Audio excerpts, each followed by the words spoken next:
Hi welcome back to my channel. ಎಲ್ಲರೂ ಹೇಗಿದ್ದೀರಾ? ಎಲ್ಲರೂ ಚೆನ್ನಾಗಿದ್ದೀರಾ ಅಂತ ಭಾವಿಸ್ತಾ ಇವತ್ತಿನ ದಿನದ ವಿಡಿಯೋ ಸ್ಟಾರ್ಟ್ ಮಾಡ್ತಾ ಇದ್ದೀನಿ.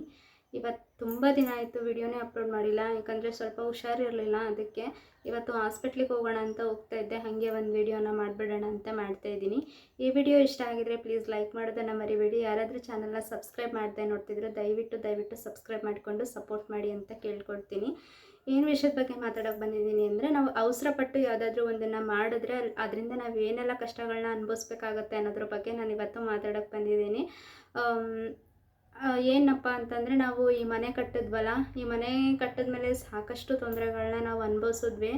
ನಿಜವಾಗ್ಲೂ ನಿಮ್ಮ ಹತ್ರ ನಾನು ಯಾವುದೇ ವಿಷಯಗಳನ್ನ ಆ ಟೈಮಲ್ಲಿ ಅಪ್ಲೋಡ್ ಮಾಡ್ಕೊಳಕ್ಕಾಗಲಿಲ್ಲ, ಶೇರ್ ಮಾಡ್ಕೊಳಕ್ಕಾಗಲಿಲ್ಲ ವಿಡಿಯೋನ ಮಾಡಿಬಿಟ್ಟು. ಅದಕ್ಕೋಸ್ಕರ ಇವಾಗ ಒಂದೊಂದನ್ನೇ ಹೇಳೋಣ ಅಂತ ಅಂದ್ಕೊಂಡು ಹೇಳ್ತಾ ಇದ್ದೀನಿ. ಎಲ್ಲರ ಮಾತುಗಳು ಸತ್ಯ ಅಲ್ಲ, ಎಲ್ಲರ ಮಾತುಗಳು ಸುಳ್ಳು ಅಲ್ಲ. ಆ ಟೈಮಲ್ಲಿ ನಮ್ಮ ಮೈಂಡ್ಗೆ ಯಾರು ಹೇಳ್ತಾ ಇರೋದು ನಿಜ, ಯಾರು ಹೇಳ್ತಾ ಇರೋದು ಸುಳ್ಳು ಅಂತ ಯೋಚನೆ ಮಾಡೋ ಒಂದು ಇದನ್ನು ಇರಲಿಲ್ಲ. ಕೆಲವ್ರ ಮಾತುಗಳನ್ನ ಕೇಳ್ಕೊಂಡ್ಬಿಟ್ಟು ಸ್ವಲ್ಪ ನಾವು ತಪ್ಪು ನಿರ್ಧಾರಗಳನ್ನ ತೊಗೊಂಡ್ಬಿಟ್ವಿ ಅಂತ ಅನಿಸುತ್ತೆ. ನಾನು ಆ ಟೈಮಲ್ಲಿ ಕರೆಕ್ಟಾಗಿ ಯೋಚನೆ ಮಾಡಿದ್ದೆ. ನನ್ನ ಮಾತನ್ನು ಕೇಳಿದರೆ ನಮ್ಮ ಮನೆಯವರು ಇವತ್ತು ನನಗೆ ಈ ಪರಿಸ್ಥಿತಿ ಬರ್ತಾ ಇರಲಿಲ್ಲ ಅಂತ ಅನ್ಕೋತೀನಿ. ಅವರು ಏನೂ ಮಾಡಬೇಕು ಅಂತ ಮಾಡಿಲ್ಲ, ಏನೋ ಒಂದು ಒಳ್ಳೆಯದಾಗುತ್ತೆ ಅನ್ನೋ ಉದ್ದೇಶಕ್ಕೆ ಮಾಡಿದ್ರು, ದುಡುಕಿ ನಿರ್ಧಾರ ತೊಗೊಂಡ್ಬಿಟ್ರು.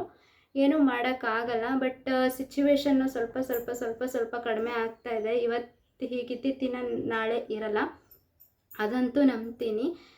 ಯಾರೇ ಆಗಿರಲಿ, ಏನೇ ಮಾಡಬೇಕು ಅಂತ ಅಂದ್ಕೊಂಡು, ಒಂದು ಮನೆ ಕಟ್ಟಬೇಕು ಅಂದ್ಕೊಂಡು, ಇಲ್ಲ ಏನಾದರೂ ಒಂದು ಕಾರ್ ತೊಗೋಬೇಕು, ಒಂದು ಒಡವೆ ತೊಗೋಬೇಕು, ಏನೇ ತೊಗೋಬೇಕು ಅಂತಂದ್ರೂ ಕೂಡ ಸ್ವಲ್ಪ ಯೋಚನೆ ಮಾಡಿ, ಒಂದು 4 ಜನದ ಮಾತುಗಳನ್ನ ಕೇಳಿ, ಮನೆಯಲ್ಲಿ ದೊಡ್ಡವ್ರ ಮಾತುಗಳನ್ನ ಕೇಳಿ ಆಮೇಲೆ ಡಿಸಿಷನ್ನ ತಗೊಂಡ್ರೆ ಒಳ್ಳೆಯದು ಅಂತ ನನ್ನ ಪ್ರಕಾರ. ಯಾಕಂದರೆ ನಾವು ಅದು ಯಾವುದನ್ನು ಮಾಡಲಿಲ್ಲ. ಕೆಲವ್ರ ಮಾತುಗಳನ್ನ ಕೇಳಿಕೊಂಡು ಸ್ವಲ್ಪ ತಪ್ಪಾಗಿ ನಿರ್ಧಾರಗಳನ್ನ ತಗೊಂಡು ಇವತ್ತು ತುಂಬ ಕ್ರಿಟಿಕಲ್ ಸಿಚುವೇಶನ್ನ ಅನುಭವಿಸ್ತಾ ಇದ್ದೀವಿ. ನಿಜವಾಗ್ಲೂ ನೀವು ಹೇಳಿದ್ರೆ ನಂಬಲ್ಲ, ನಾನು ಆ ಟೈಮಲ್ಲಿ ನನಗೆ ನಿಜವಾಗ್ಲೂ ಒಂದೊತ್ತು ಊಟ ಮಾಡೋಕ್ಕೂ ನನಗೆ ತುಂಬ ಕಷ್ಟ ಇತ್ತು.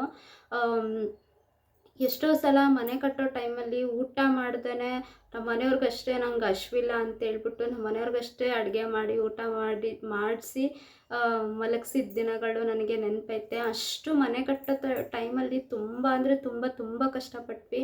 ಮನೆ ಕಟ್ಟಿ ಇವಾಗ ಕರೆಕ್ಟಾಗಿ 1 ವರ್ಷ ಆಯಿತು. 1 ವರ್ಷದ ತನಕನೂ ತುಂಬ ಕಷ್ಟಪಟ್ವಿ. ಬಟ್ ಇವಾಗ ಒಂದು ಸ್ವಲ್ಪ ಪ್ರಾಬ್ಲಮ್ಗಳೆಲ್ಲ ಸಾಲ್ವ್ ಆಗ್ತಾ ಇದೆ. ಹೀಗೆ ಇರಲ್ಲ, ದಿನಗಳು ಸ್ವಲ್ಪ ಕಳೀತಾ ಇರುತ್ತೆ, ಏನೂ ಮಾಡೋಕ್ಕಾಗಲ್ಲ. ಯಾವುದಾದ್ರೂ ಒಂದನ್ನು ಪಡ್ಕೊಬೇಕು ಅಂದರೆ ಒಂದನ್ನು ಕಳ್ಕೋಬೇಕು ಅಂತೀವಲ್ಲ, ಹಾಗೆ ಸ್ವಲ್ಪ ಸಫರ್ ಪಟ್ಟರೆ ನಾವು ಮುಂದೆ ಸುಖವಾಗಿರೋಕ್ಕೆ ಸಾಧ್ಯ ಆಗುತ್ತೆ. ಬಟ್ ಏನೇ ಒಂದು ಮಾಡಬೇಕು ಅಂತ ಅಂದ್ಕೊಂಡ್ರೆ ದಯವಿಟ್ಟು ಯಾರು ದುಡುಕಿ ನಿರ್ಧಾರಗಳನ್ನ ತೊಗೊಳಕ್ಕೆ ಹೋಗಬೇಡಿ. ಸಾಕಷ್ಟು ಒಂದು 100 ಸಲ ಯೋಚನೆ ಮಾಡಿ ನಾವು ಇದನ್ನು ಮಾಡಿದ್ರೆ ಒಳ್ಳೆಯದಾ ಅಥವಾ ಕೆಟ್ಟದಂತ ಯೋಚನೆ ಮಾಡ್ಬಿಟ್ಟು ಮಾಡಿ. ಬೇರೆ ಯಾರೋ ಹೇಳ್ತಾರೆ, ಅವ್ರು ಹೇಳಿದ್ರು ಇವ್ರು ಹೇಳಿದ್ರು, ಹಿಂಗಾಗತ್ತೆ ಹಂಗಾಗತ್ತೆ, ಅವ್ರ ಕೈ ಹಿಡಿತಾರೆ ಇವ್ರ ಕೈ ಹಿಡಿತಾರೆ ಅಂತ ನಂಬ್ಕೊಂಡು ಮಾತ್ರ ಯಾವ ಕಾರಣಕ್ಕೂ ಯಾವ ಕೆಲಸಕ್ಕೂ ಕೈ ಹಾಕಕ್ಕೆ ಹೋಗಬೇಡಿ.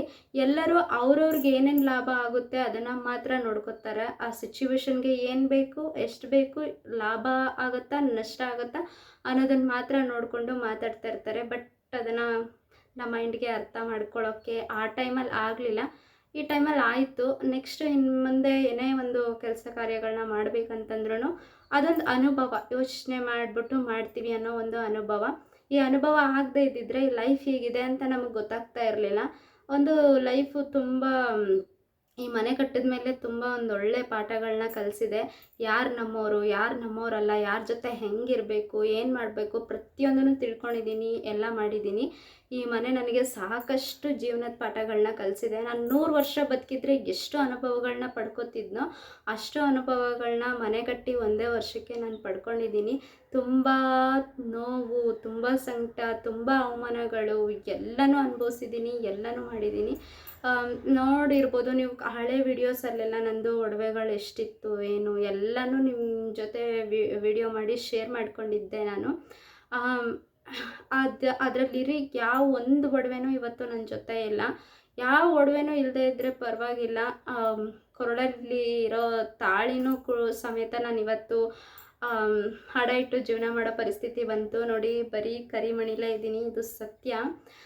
ಈ ಪರಿಸ್ಥಿತಿ ನನ್ಗೆ ಬರೋಕ್ಕೆ ಒಂದಿಷ್ಟು ಜನಗಳು ಕಾರಣ ಅಂತಲೇ ಹೇಳ್ಬೋದು. ಬಟ್ ಅವರನ್ನು ನಾವಿವಾಗ ದೂರಕ್ಕಾಗಲ್ಲ. ಯಾಕಂದರೆ ತಪ್ಪು ನಮ್ಮದೇ ಇದೆ. ಏನೇ ಒಂದು ಮಾಡ್ಬೇಕಂತಂದ್ರೂ ಯಾರೋ ಹೇಳ್ತಾರೆ ಅನ್ನೋ ಉದ್ದೇಶಕ್ಕೆ ನಾವು ಮಾಡಿದ್ದು ನಮ್ಮ ತಪ್ಪಲ್ವಾ. ಸೊ ಅದಕ್ಕೆ ಯಾರನ್ನ ನಾನಿಲ್ಲಿ ದೂರಕ್ಕೆ ಹೋಗಲ್ಲ. ಟೈಮ್ ಕರ್ಮ ಅನ್ನೋದು ರಿಟರ್ನ್ ಹೊಡೆದೇ ಹೊಡೆಯುತ್ತೆ ಅಂತ ಹೇಳ್ತಾರಲ್ವ. ಕಲಿಯುಗ ಇದು. ಇಲ್ಲಿ ನಾವೇನು ಮಾಡ್ತೀವಿ, ಹೆಂಗೆ ಮಾಡ್ತೀವಿ ಅದನ್ನು ಇಲ್ಲೇ ಅನುಭವಿಸಿ ಹೋಗ್ಬೇಕು ಅಂತ ಹೇಳ್ತಾರಲ್ಲ, ಹಾಗೆ ಒಂದಿಷ್ಟು ಹಾಗೆ ಆಗುತ್ತೆ ಅಂತ ನಾನು ಕಾಯ್ತಾ ಇದ್ದೀನಿ. ನನ್ನ ಪರಿಸ್ಥಿತಿ ಇವತ್ತು ಈ ಲೆವೆಲಿಗೆ ಹೀಗೆ ಬರುತ್ತೆ ಅಂತ ನಾನು ಯಾವತ್ತೂ ಎಕ್ಸ್ಪೆಕ್ಟೇ ಮಾಡಿರಲಿಲ್ಲ. ಅದು ಹೇಗಾಯಿತು ಅಂತಲೇ ಗೊತ್ತಾಗಲಿಲ್ಲ. ನನ್ನ ಕಣ್ಮುಂದೆನೇ ಎಲ್ಲನೂ ನಡೆದೋಯ್ತು, ಎಲ್ಲನೂ ಆಗೋಯ್ತು. ಇವತ್ತಿಗೂ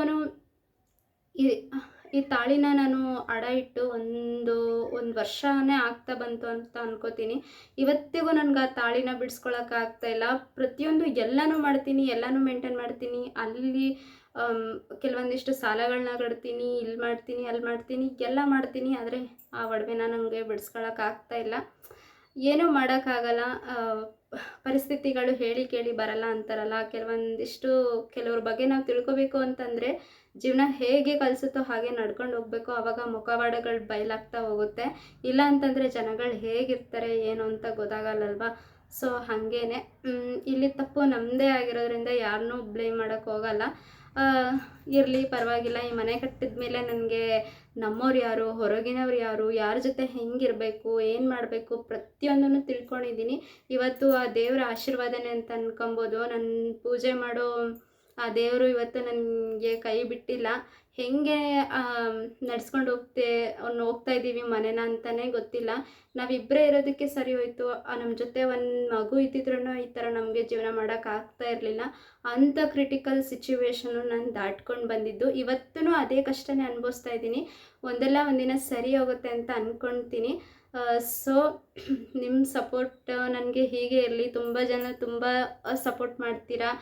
ನಿಮ್ಮ ಜೊತೆ ನಾನಿರ್ತೀನಿ, ವಿಡಿಯೋ ಮಾಡೋದು ನಿಲ್ಲಿಸ್ಬೇಡಿ ಅಂಥೇಳಿ ತುಂಬ ಜನ ಕಮೆಂಟ್ ಹಾಕ್ತೀರಾ. ಅಕ್ಕ ಅಂತ ಕಮೆಂಟ್ ಹಾಕ್ತೀರಾ, ತಂಗಿ ಅಂತ ಕಮೆಂಟ್ ಹಾಕ್ತೀರಾ. ನನಗಂತೂ ಆ ಕಮೆಂಟ್ಸ್ಗಳೆಲ್ಲ ನೋಡಿ ತುಂಬ ಖುಷಿಯಾಗುತ್ತೆ. ಯಾಕಂದರೆ ಒಡ ಹುಟ್ಟಿದವರೇ ಇವತ್ತು ನೋಡೋಣ ಅಂಥದ್ರಲ್ಲಿ ಅಟ್ಲೀಸ್ಟ್ ಏನು ನೋಡಿಲ್ಲ ಅಂದ್ರಲ್ಲ ಒಂದು ಸಮಾಧಾನ ಮಾತುಗಳನ್ನ ಹೇಳೋಕ್ಕೂ ಹಿಂದೆ ಮುಂದೆ ನೋಡ್ತಾರೆ.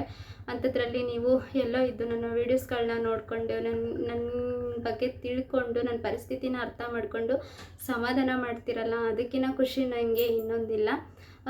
ಸೊ ಎಲ್ರಿಗೂ ಹೇಳೋದಿಷ್ಟೇ, ಯಾರೋ ಹೇಳ್ತಾರೆ ಅಂತ ಯಾರ್ದೋ ಮಾತುಗಳನ್ನ ಕೇಳಿಕೊಂಡು ಯಾವುದೂ ಕೆಲಸಗಳನ್ನ ಮಾಡೋಕ್ಕೆ ಹೋಗ್ಬೇಡಿ. ನಿಮ್ಮ ಮನಸ್ಸಿಗೆ ಹೇಗೆ ಅನಿಸುತ್ತೆ, ಸರಿ ಅನಿಸಿದ್ರೆ ಮಾಡಿ, ತಪ್ಪು ಅನಿಸಿದ್ರೆ ಅದನ್ನು ಬಿಟ್ಬಿಡಿ. 4 ಜನ ದೊಡ್ಡವ್ರನ್ನ ಕೇಳಿ, ಅವ್ರು ಹೇಳ್ತಾರೆ. ಅವ್ರಿಗೆ ಅನುಭವ ಆಗಿರೋದನ್ನೇ ಹೇಳ್ತಾರಲ್ವ ನಮಗೆ. ಆದರೆ ನಮ್ಗೆ ಅದನ್ನು ಕೇಳೋ ತಾಳ್ಮೆ ಇರಲ್ಲ. ಏನೋ ಹೊಟ್ಟೆ ಊರಿಗೆ ಹೇಳ್ತಾ ಇದ್ದಾರೆ ಅಂತ ನಾವು ಅನ್ಕೋತೀವಿ. ಬಟ್ ಅವ್ರಿಗೆ ಅನುಭವ ಆಗಿರೋದನ್ನು ನಮ್ಗೆ ಹೇಳ್ತಾರೆ. ಅದು ನಮ್ಗೆ ಅನುಭವ ಆದಾಗ ಅರ್ಥ ಆಗುತ್ತೆ, ಓ ಅವ್ರು ಹೇಳಿದ್ದು ನಿಜ ಅಂತ.